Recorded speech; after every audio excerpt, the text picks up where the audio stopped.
moi et pour ma maison, et pour mes enfants, et même pour mes petits-enfants. Seigneur, tu veux abuser. Que rien ne te retienne. Seigneur, même mon cœur ne va pas te retenir par rapport à ce que tu veux faire pour moi. Même le péché dans lequel je me trouve ne va pas te retenir par rapport à ce que tu veux faire pour moi. Alléluia. Gloire au nom de l'Éternel. Amen. Amen. On va garder la présence de Dieu. Amen. Tu n'es pas venu rencontrer un homme. Tu n'es pas venu parce qu'on a organisé ce programme. Tu es venu parce que quelqu'un t'a invité. Et cette personne qui t'a invité, ce n'est pas le pasteur. La personne qui t'a invité, c'est le roi des rois. Et avant que tu ne t'asseyes, il avait déjà pris place en Seigneur. Et il avait déjà décidé de ce qu'il va faire pour toi et pour ton voisin. Alléluia. Est-ce que tu crois que Dieu est là? Est-ce que tu crois qu'il va faire quelque chose pour toi? Seigneur, moi je crois que même pour toi tu vas faire quelque chose. Gloire à Jésus. Le thème que nous avons ce soir, c'est Dieu pourvoira. Voilà comment c'est intitulé. Dieu pourvoira. Ok, Amen. Dieu pourvoira, c'est le futur. Et pour ceux qui manipulent le français, c'est un futur qui est inscrit dans ce qu'on appelle la certitude. Amen. Ce n'est pas un futur qui soit un peu comme le conditionnel. Parce qu'avec le conditionnel, c'est des suggestions. On ne sait pas si ça va arriver ou ça ne va pas arriver. Mais quand il s'agit du futur simple, quand on dit Dieu pourvoira, c'est une certitude que Dieu va pourvoir. Et j'ai même envie de le dire autrement. Dieu a déjà pourvu. Amen. Je vais le ramener même au passé composé. Je ne veux même pas le dire au présent. Parce que si vous le dites au présent, je dirais Dieu pourvoit. Mais maintenant, j'ai envie de le dire au passé composé. C'est le temps de l'accompli. L'accompli veut dire, ça s'est déjà passé. Dieu a déjà pourvu. Amen.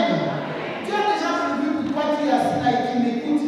Dieu a déjà pourvu pour tes enfants. Dieu a pourvu pour ton travail. Il a pourvu pour ton mariage. Il a pourvu pour tes entrailles. Il a déjà pourvu. Amen. Même si tu n'as pas encore vu, je veux que ton cœur saisisse la chose.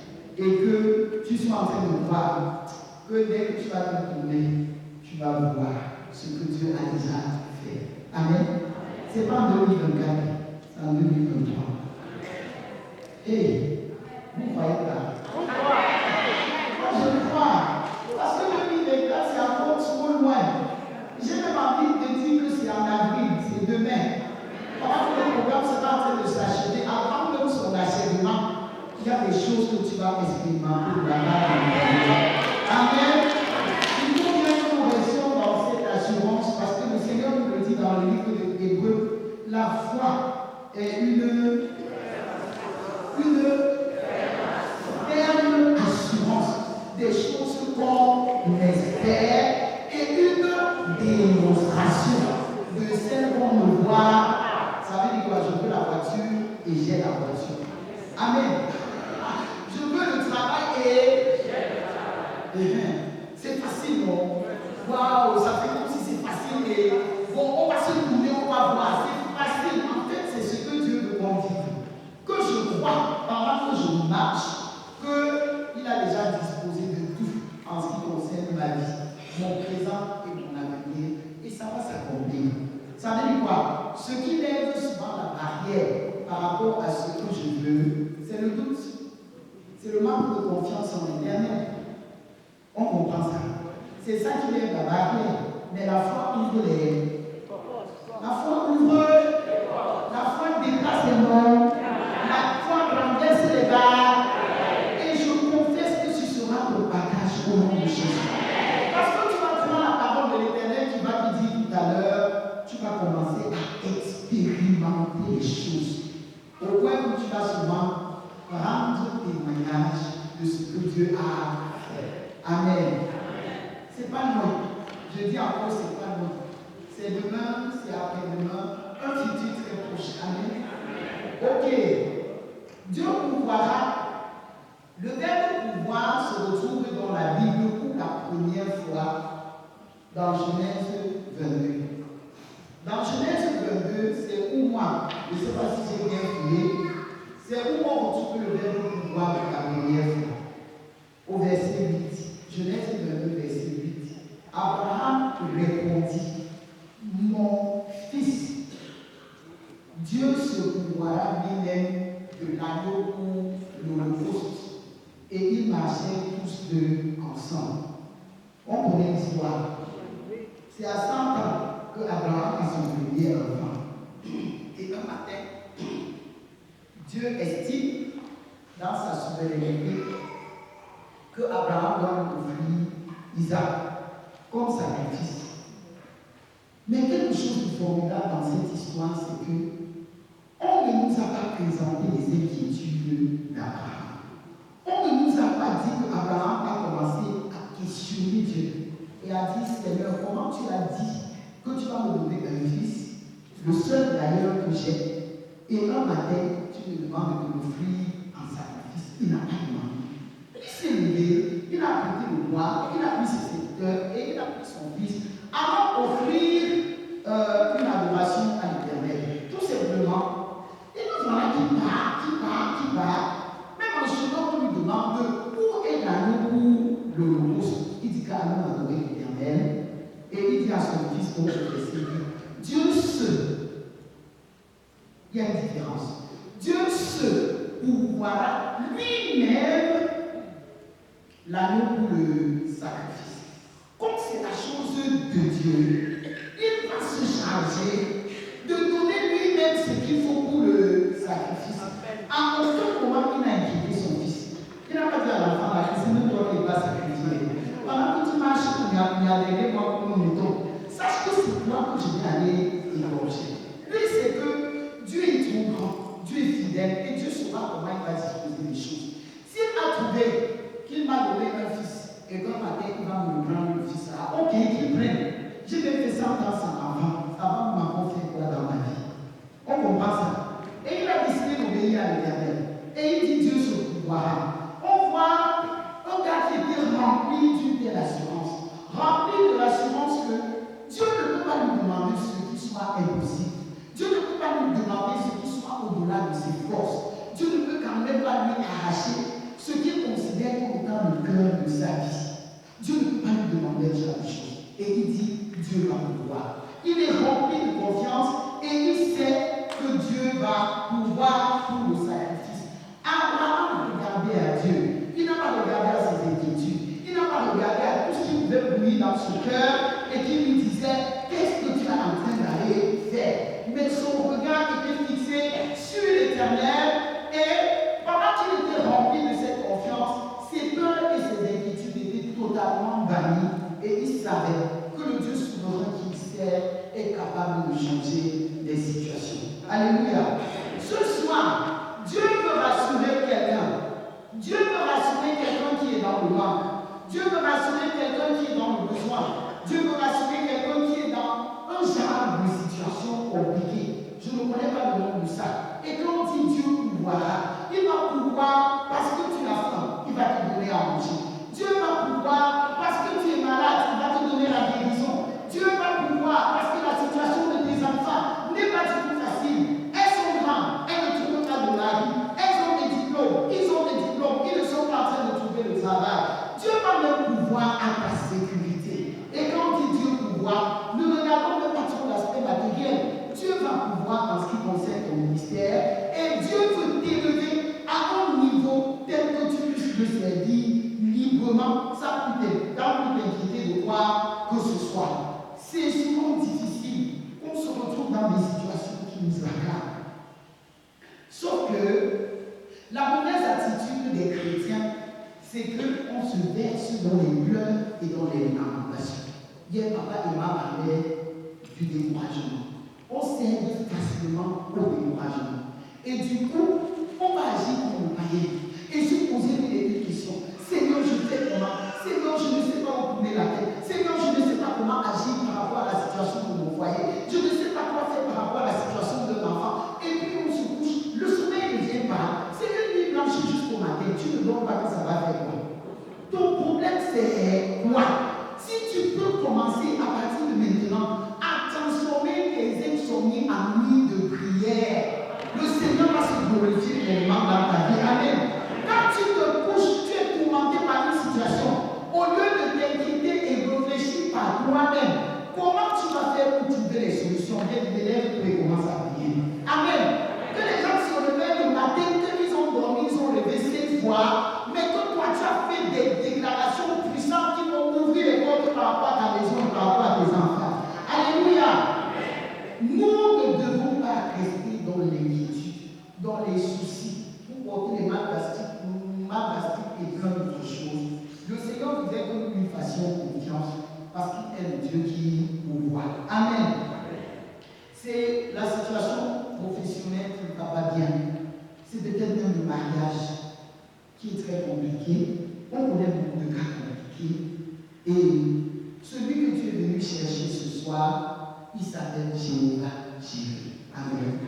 Son nom c'est Jéhovah Jireh, veut dire le Dieu qui pourvoit. Jéhovah Jireh veut dire le Dieu qui pourvoit. Et je prie dans le nom de Jésus que quelque chose soit en train de se passer dans le monde spirituel pendant que tu es connecté à Dieu ce soir. Qu'il y ait un déclenchement dans le monde spirituel et que les écluses des cieux soient en train de se mettre en mouvement d'une certaine façon pour que tu expérimentes la main puissante de l'Éternel qui pourvoit à tous tes besoins. Amen. Qu'est-ce que David pouvait nous dire dans le psaume 23? Dans le psaume 23, David peut dire, on connaît le psaume, l'Éternel est mon berger, je ne manquerai de rien.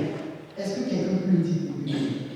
L'Éternel est mon berger, je ne manquerai de rien. Je vais vous situer un peu dans le contexte.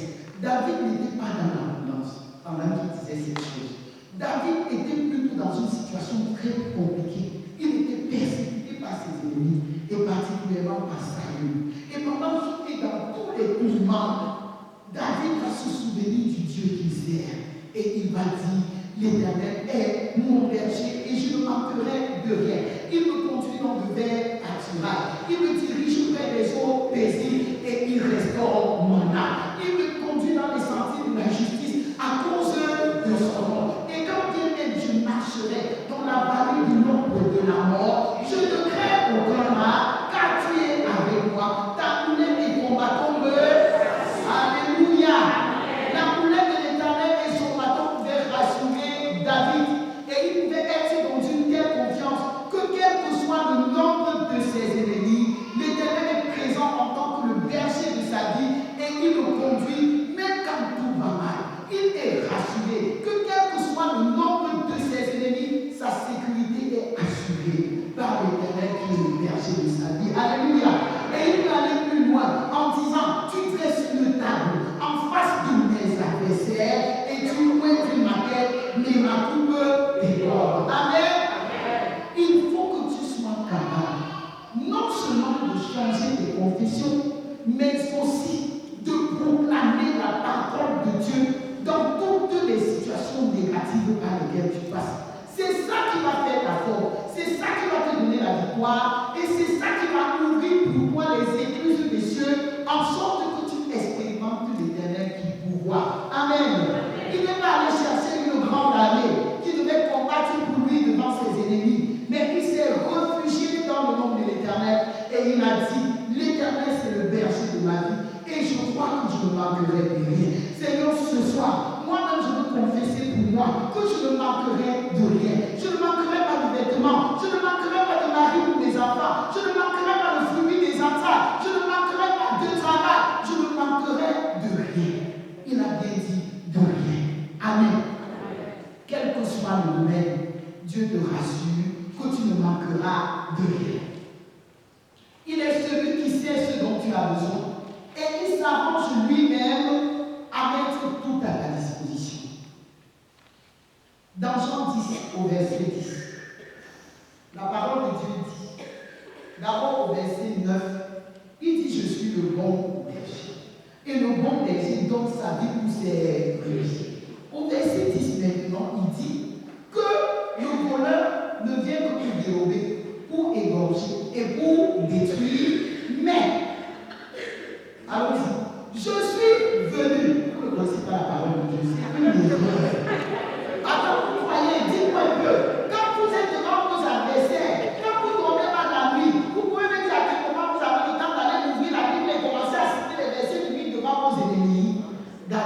parole de Dieu dans notre cœur. C'est dans le cœur. Et quand c'est dans le cœur, ça a toute sa force, ça a toute sa puissance. Tant que vous n'avez pas pris la parole de Dieu, vous l'avez mis ici, et vous confessez, vous croyez en elle, vous n'avez pas de pouvoir devant vos ennemis. Ils vont vous écraser. Je ne le souhaite pas pour toi. Mais commence à lire la parole de Dieu, à la mémoriser et à la proclamer dans les situations de la vie. Ok, le berger, le voleur ne vient que pour égorger, détruire, égorger, et puis. Mais je suis venu afin que les brebis aient la vie et qu'elles soient dans l'abondance. Dans d'autres versets, c'est écrit: je suis venu afin que les brebis aient la vie et la vie en abondance. Est-ce que quand Dieu dit abondance, c'est à demi plein? Encore. Ne réponds pas. Est-ce que quand Dieu dit abondance, c'est à moitié plein? C'est plein, non? Jusqu'à sa déborde. Voilà, il faut bien que je vive cette situation, que je suis rempli dans toutes les dimensions de ma vie et que je suis capable de déborder pour que d'autres personnes à côté de moi bénéficient de ce que l'Éternel a déposé dans ma vie. Amen. Je ne confesse plus le mal comme au nom de Jésus. Oui, vous êtes bizarre. Je ne confesse plus le mal comme au nom de Jésus. Elle a d'ailleurs dit encore que tu vas devenir une source qui va jaillir jusque dans l'éternité. Dis-moi cette source qui jaillit jusque dans l'éternité et qui aujourd'hui pleurniche sur la situation de sa maison, la situation de son mari, ou la situation d'un enfant. Oh, c'est ça qui va me tuer, c'est ça qui va m'enterrer. Maintenant que tu commences à croire ce que Dieu a dit en ce qui concerne ta vie, en ce qui concerne ton présent, en ce qui concerne ton avenir, et que tu marches comme quelqu'un qui expérimente tous les jours les promesses de l'Éternel, même si c'est ce que mes yeux ne voient pas. Je confesse que c'est ce qui est au nom de Jésus. Amen. Même si je ne vois pas encore, ma confession ne va pas changer par rapport à ce que Dieu a dit concernant ma vie ou concernant mes enfants. Dieu a dit qu'il vient pour que tu aies la vie en abondance. C'est l'abondance spirituelle, c'est l'abondance matérielle aussi.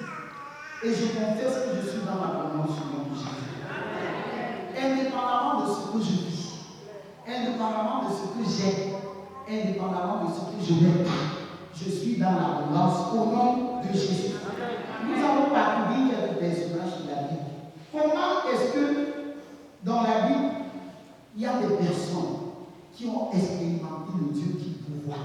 Comment est-ce que ça s'est passé avec certaines personnes pour qu'aujourd'hui Dieu soit en train de me dire: je suis le Dieu qui pourvoit et je vous pourvoirai à vos besoins? Nous allons rapidement lire Genèse 26, 1 à 4. Je lis pour nous. D'abord Genèse 26, 1 à 4, puis on va sauter et aller au verset 12 jusqu'au verset 24. Il y eut une famine dans le pays. Outre la première famine qui eut lieu du temps d'Abraham, et Isaac alla vers Abimelech, roi des Philistins à Guérar. L'Éternel lui apparut et dit: ne descends pas en Égypte, demeure dans le pays que je te dirai. Séjourne dans ce pays-ci, je serai avec toi. Je te bénirai, car je donnerai toutes ces contrées à toi et à ta postérité, et je tiendrai le serment que j'ai fait à Abraham, ton père. Je multiplierai ta postérité, comme les étoiles du ciel. Je donnerai à ta postérité toutes ces contrées, et toutes les nations de la terre seront bénies en ta postérité. Amen. Verset 12. Isaac sema dans le pays, et il recueillit cette année-là le centuple, car l'Éternel le bénit. Cet homme devint riche, et il alla s'enrichissant de plus en plus jusqu'à ce qu'il devint fort riche. Il avait des troupeaux, de menus bétail et des troupeaux de gros bétail et un grand nombre de serviteurs. Aussi, les Philistins lui portèrent envie. Tous les puits qu'il avait creusés, les serviteurs de son père, du temps d'Abraham, son père, les Philistins les comblèrent et les remplirent de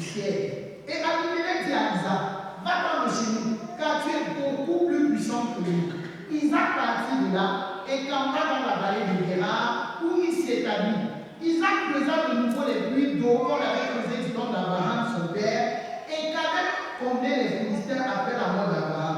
Et il leur donna les mêmes noms que son père leur avait donnés. Les serviteurs d'Isaac creusèrent encore dans la vallée et ils trouvèrent un puits d'eau vive. Les bergers de Guérard querellèrent les bergers d'Isaac en disant: l'eau est à nous. Et il donna au puits le nom de Seth parce qu'il s'était disputé avec lui. Ces serviteurs creusèrent un autre puits au sujet duquel on chercha aussi une querelle et il appela Sitna.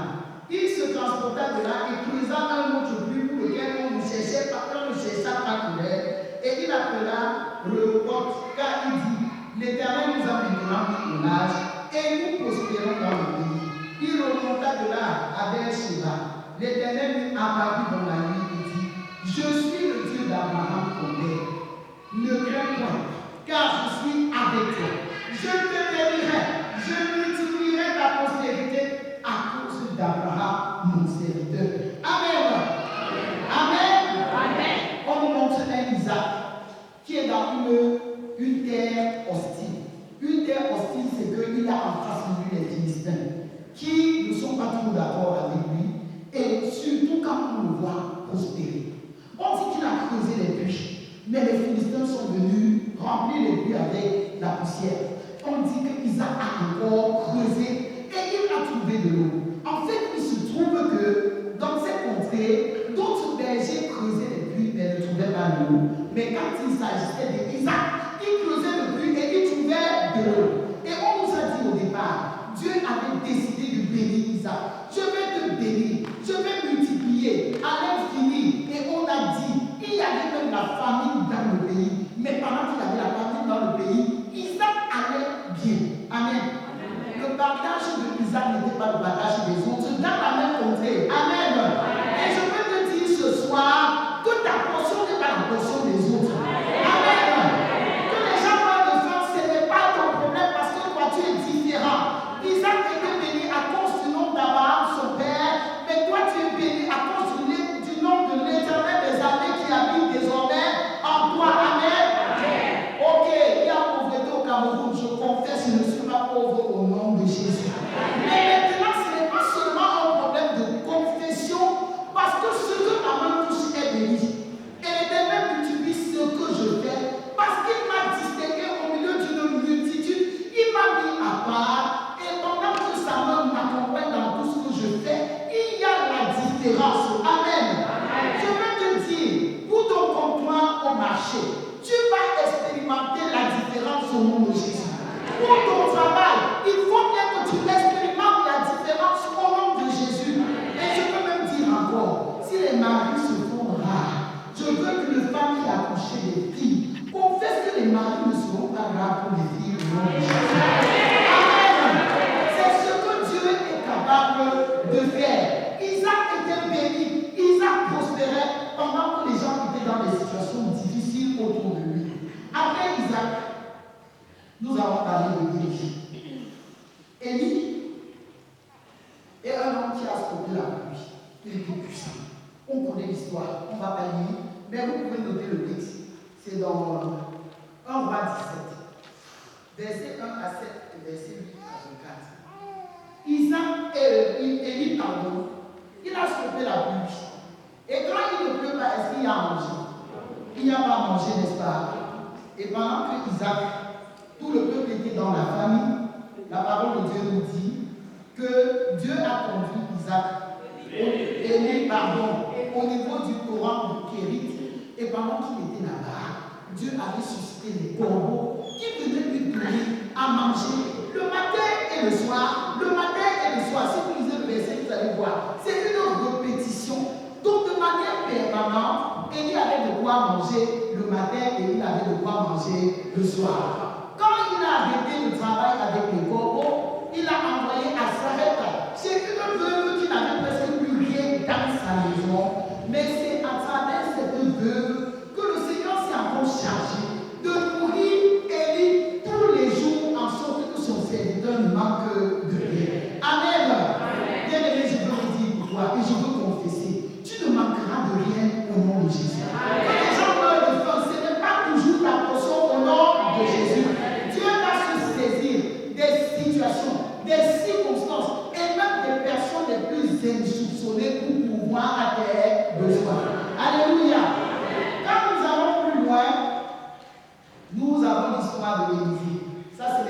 dans 2 Rois.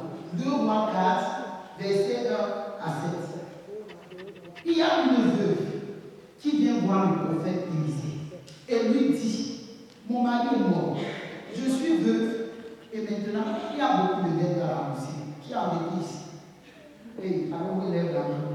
Et je préfère présenter ma condition devant Dieu et il se souviendra de moi. D'abord celui qui cache. Et c'est celui qui cache. Parce qu'il est question d'urgence avec quelque chose de fort qui va changer la condition de la vie. La veuve était embêtée. Imaginez une veuve, elle n'avait rien. Et il était question qu'elle rembourse les dettes de son mari à Alice. C'est compliqué, n'est-ce pas? Elle ne travaillait pas. Et Dieu utilise le prophète. Le prophète lui dit, qu'est-ce que tu as à la maison? Qu'est-ce que tu as? Et je peux te demander, pendant que tu es embêté, qu'est-ce que tu as? Bon, tu as combien? Tu as embêté de 1 million, 2, 3, 4. Tu as combien? La quantité n'intéresse pas Dieu. Dis à Dieu, j'ai 100 francs. Et Dieu veut que tu poses un acte prophétique sur les 100 francs. Dieu n'a pas dit que tu viens lui donner. Parce que je vais dire comme ça, quelqu'un va dire que, oh, je suis comme ça, que je dépose tout dans le panier. Après, on va prier sur ça, on va dire que Dieu va multiplier. C'est pas ça. Dieu dit, viens avec tes enfants. Et maintenant, pose un acte prophétique par rapport à tes 100 francs. La veuve a dit, j'ai une petite outre d'huile à la maison. Et le prophète Élisée lui dit, va chez tous les voisins, demande les vases, demande tous les vases que tu peux avoir. Elle a pris les vases de sa maison, elle a pris les vases chez les voisins et elle a disposé de tout ce qu'elle pouvait avoir, qui était vide. Et le prophète lui a dit, commence, le petit fond d'huile commence à verser dans le vase. Dans les vases. C'est terrible, n'est-ce pas? Elle baisse le petit fond d'huile. Elle baisse, ça me fait commenter. Ça me fait commenter. Ça remplit un vase, ça remplit le deuxième, ça remplit le troisième, ça remplit et ça remplit tous les vases qu'elle avait disposés. Et dès que le dernier vase était plein, on dit que lui s'est arrêté de couler. Aïe, comment on genre de choses comme ça? Lui s'est arrêté de couler. Elle a voulu dire au prophète, ça s'est arrêté.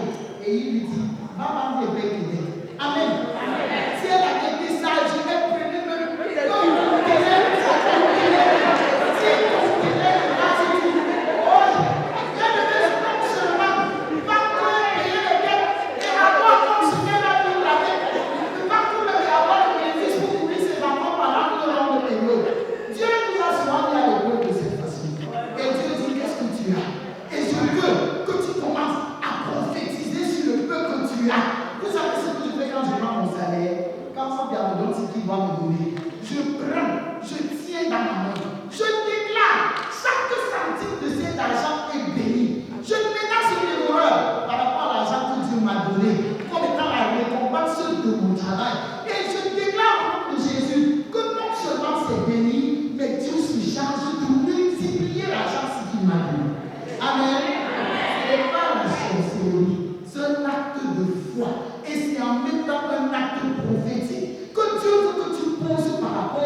mon Seigneur. Lève-moi et sers Dieu. Dis à Dieu, Seigneur, je crois que pendant que je gère les situations, tu gères les situations. Pendant que je prends soin de ta maison, tu vas prendre soin de ma maison. Pendant que je prends soin de tes choses, je suis convaincu que je n'ai pas besoin de regarder derrière et de voir comment ça se passe, parce que tu vas prendre soin de tout ce qui me concerne après moi. Alléluia. Le moment et mettons-nous au service du Seigneur, et c'est les bénédictions que nous attirons dans nos vies, c'est les bénédictions que nous attirons dans notre maison. Je refuse les jeûnes et les prières, là où Dieu vous considère comme magicien. Je refuse. Cette femme aurait pu dire, je vais jeûner et prier. Je connais le pouvoir du jeûne et de la prière. Ça n'aurait rien fait. Dieu voulait qu'elle serve. Dieu voulait qu'elle se rende disponible pour quelqu'un. Tu vas jeûner, tu vas prier, ça ne va pas changer ta situation. Sois sensible. Qu'est-ce que Dieu veut que je fasse? Seigneur, j'ai prié pendant longtemps par rapport à telle situation, par rapport à mon mariage, par rapport à mon travail, par rapport à mon ministère. J'ai prié pendant longtemps. Je ne suis pas en train de décoller. Je ne suis pas en train de voir les choses changer. Demande à Dieu, qu'est-ce que tu veux que je fasse? Et Dieu va te dire. Et tu vas voir que bien que tu vas commencer à faire la chose, les pompes vont commencer à s'ouvrir en cascade. Ce sera comme si on a envoyé une armée, ouvrir toutes les portes qui étaient fermées devant toi, et elles vont s'ouvrir au nom de Jésus. Amen. Amen. Amen. Donc, Dieu veut que tu te lèves, que tu te bouges un peu. Et tant que tu restes dans une certaine désobéissance, rien ne va se passer pour toi. Deutéronome 28, versets 1 à 14, énumère un certain nombre de bénédictions que le Seigneur a décidé de faire dans la vie de ses enfants. J'espère que vous notez les textes là. Rentrez-y et vous allez témoigner de ce que Dieu a fait dans vos vies à partir de sa parole. Dans le moment 1 à 14, on va prier. Dieu énumère les bénédictions. Si tu obéis à la voix de l'Éternel, je ferai de toi la tête et jamais la queue. Si tu marches selon mes voies, tes champs seront bénis, tes greniers seront bénis, ton menu et ton gros bétail seront bénis. Il n'y aura pas de femme spirituelle dans ta maison. Il n'y aura pas de femme qui avorte dans ta maison. Je ne te frapperai d'aucune maladie dont j'ai frappé les Égyptiens. Et puis, quand tes ennemis se lèveront contre toi par un chemin, tu vas les pourchasser par cet chemin. Il y a tellement de bénédictions que le Seigneur nous donne dans le Deutéronome 28. Et je veux que quelqu'un soit conscient qu'il ne s'agit pas d'une histoire du peuple d'Israël, mais qu'il s'agit de sa vie et de son histoire à lui. Et qu'il commence à prier et à dire, Seigneur, je possède toutes les bénédictions que tu as énumérées pour moi dans ce texte. Au-delà de notre obéissance, il y a aussi la grâce de Dieu. Dieu veut parfois qu'on obéisse. Mais sachez que si vous niez les bénédictions que vous attendez de Dieu seulement à votre obéissance, vous allez aussi perdre de la grâce de Dieu. Amen. Je ne veux pas dire que quelqu'un commence à vivre une vie de désobéissance. Dieu est plein de grâce. Dieu est plein de faveur. Et puis il relâche sa grâce sur qui il veut et comme il le veut. Il y a la grâce de Dieu qui nous localise et qui fait pour nous au-delà de ce que nous pouvons penser ou imaginer. Dieu pouvoir aussi, lorsque nous prions et nous soupirons à lui dans la prière. Quelqu'un va chercher Hébreux 4, verset 16. Hébreux 4, 16. Rapidement, un autre Matthieu 7, 7. Un autre Jean 14, 13 à 14. Un autre Pierre 5, verset 6. Un autre 1 Jean 5, verset 14. J'ai donné 5 textes. Que le prends. Hébreux 4, verset 16. Matthieu 7, verset 7. Jean 14, 13 à 14. 1 Pierre 5, verset 6. Et 1 Jean 5, verset 14. C'est bon? Premier texte. Allons-y. Hébreux 4, verset 16. Approchons-nous donc avec assurance du trône de la grâce, afin d'obtenir miséricorde et de trouver grâce pour secours. Pour être secourus dans nos besoins. Bien, approchons-nous donc du trône de la... S'approcher du trône de la grâce veut dire aller vers Dieu. Je vais vers Dieu avec mes problèmes. Je vais vers Dieu avec mes situations. Et il a dit que son trône, ce n'est pas un trône de jugement, c'est un trône de grâce. Je m'approche de Dieu. Il est le trône de la grâce avec assurance afin d'être secouru dans nos...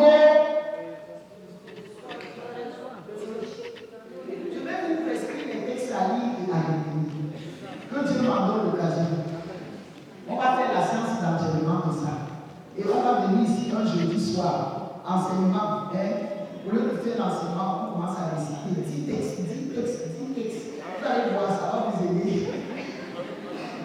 Approchons-nous donc du trône de la grâce, afin de trouver grâce aux yeux de l'Éternel et être secouru dans tous nos besoins. Quand je m'approche de Dieu, quand je crie à l'Éternel, le Seigneur comble les vides de ma vie. On connaît l'histoire de Anne, la mère de Samuel. Quand ça avait débordé, Anne a dit ici, là, Seigneur, c'est ton pied, mon pied. Pendant que sa famille rentrait du lieu de l'adoration, elle a dit, allez-y, moi j'arrive. Tant que je n'ai pas géré les problèmes avec Dieu, je ne partirai pas d'ici. Et elle s'est mise devant Dieu. Elle a crié, pleuré. Qui a souvent fait le genre de prière là? Et quand ça me prend souvent, que j'attends un genre d'intervention de Dieu, ça ne vient pas. Vous laissez le pied de Dieu, il va partir. Je ne te laisse pas. Je prie, je pleure. La situation là va changer.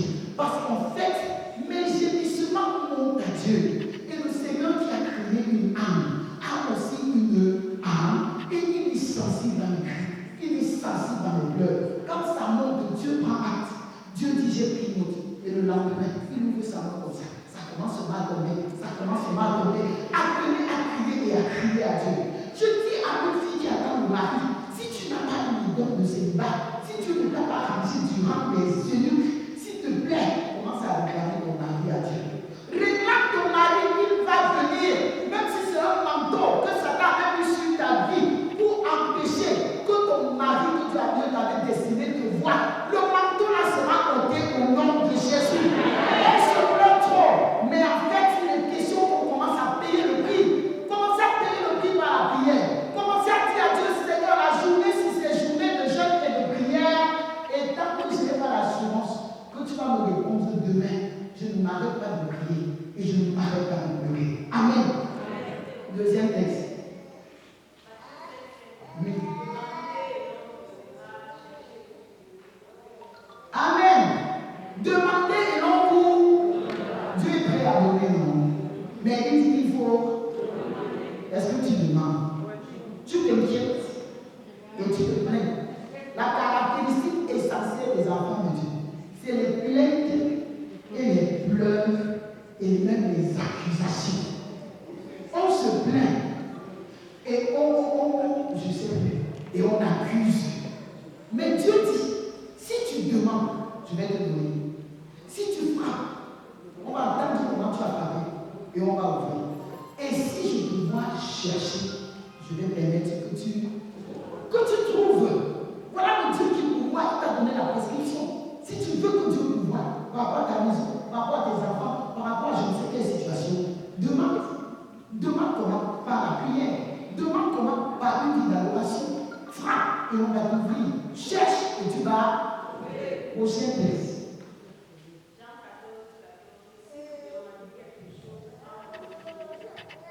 Oui, ça commence à 13 et 14.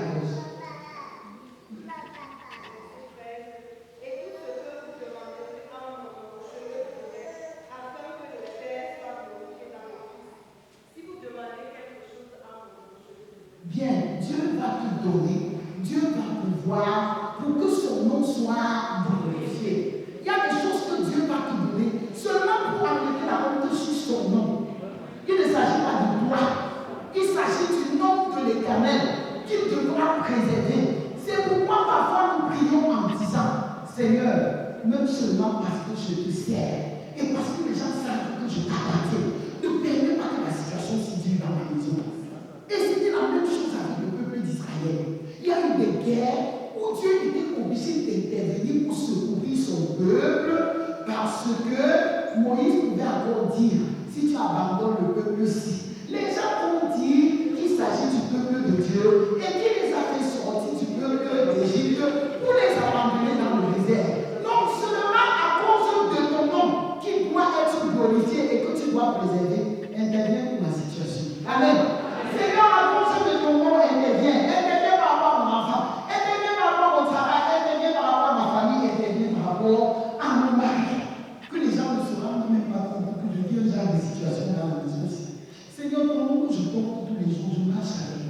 l'évangélisation, je suis parti. On m'appelle mon équipe et autres. Si les gens savent que je traverse une situation, que va devenir pour moi aux yeux des gens? Parle comme ça, Dieu, tu vas voir. Dieu va agir. Amen. Prochain texte. Prochain texte. C'est fini. C'est pas fini. Il y a 20 minutes. Un verset 6.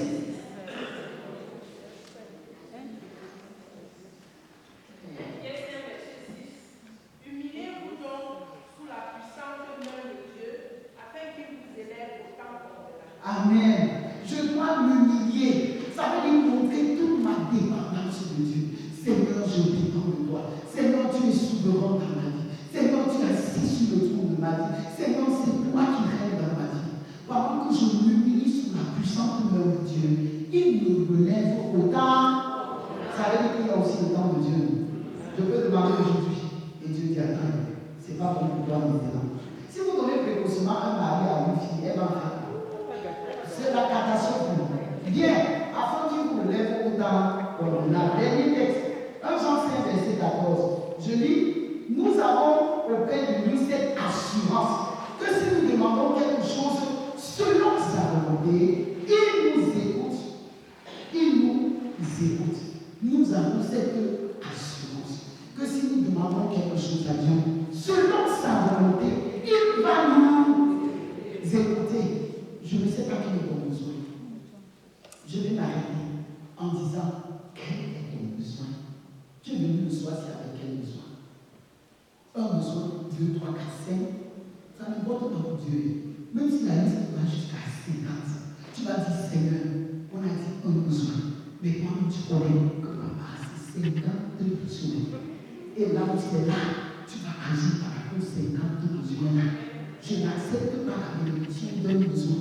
J'accepte la bénédiction au moins 45, même 49, avant de considérer que tu as fait quelque chose pour moi. Amen. Est-ce que quelqu'un peut se lever? Je veux que tu te lèves avec l'assurance qu'il y a des choses que tu vas dire à Dieu dans la prière et Dieu va le faire pour toi. Amen. Ne sois pas dormant. Regarde comment les corps pèsent. Au nom de Jésus, je refuse tout forme de pesanteur au nom puissant de Jésus. Amen. Ok, on va prier comme des soldats. Alléluia. Alléluia. Dis à Dieu, Seigneur. Seigneur. C'est pas pour la phrase. Je refuse les plaintes. Je refuse, Seigneur, d'être dans les accusations. Je refuse les inquiétudes dans ma vie. Je refuse de passer mon temps à m'inquiéter. Je refuse d'être dans un genre de situation. Seigneur, je sais, comme tu m'as dit ce soir, tu es le Dieu qui pourvoit. Tu es le Dieu qui pourvoit. Tu as dit que tu pourvoiras. Mais en même temps, Seigneur, je veux me tourner sur ta parole pour dire que tu as déjà pourvu. Tu as déjà pourvu par rapport à ma maison. Tu as déjà pourvu par rapport à mes enfants. Tu as déjà pourvu par rapport à mon mariage. Tu as déjà pourvu par rapport à leur travail. Tu as déjà pourvu par rapport à leur mariage, par rapport à leurs entrailles. Seigneur, je veux confesser une chose.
Nous sommes en paix et nous sommes dans la joie.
demande de faire.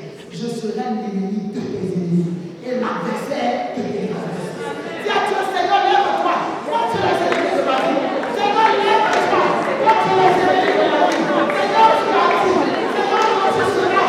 Seigneur, mon ennemi. Et tu seras mon adversaire de moi. Oh Dieu, lève-toi contre les ennemis de ma vie. Lève-toi contre les ennemis de mon mariage. Lève-toi contre les ennemis de ma maison. Lève-toi contre les ennemis de mes enfants. Lève-toi contre les ennemis de ma destinée. Je déclare, Dieu révèle les ennemis. Et Dieu l'adversaire de nos adversaires. Tu combats pour moi. Tu t'appelles l'éternel des armées. Seigneur, tu combats pour moi. Seigneur, tu combats pour moi. Tu combats pour moi. Au nom de Jésus. Tu combats pour moi au nom de Jésus.